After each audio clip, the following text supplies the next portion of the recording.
The White Death of the Winter War.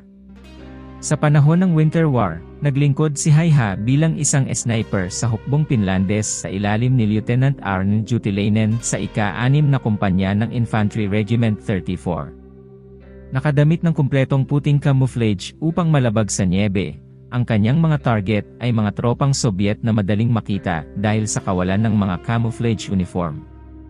Tinawag siyang The White Death ng Red Army na hindi organisado matapos ang mga purge ni Stalin. Ang war memoir o skills ni Haiha may pamagat na Sotamistoya, War Memoirs, na tuklasan noong 2017, ay naglalaman ng kanyang mga karanasan mula ika-30 ng Nobyembre sa taong 1939 hanggang ika-13 ng Marso sa taong 1940. Sa panahong ito, pinaniniwalaang pumatay siya ng mahigit sa 500 kalaban, na nagtakda sa kanyang reputasyon bilang pinakamabagsik na sniper sa anumang malaking digmaan.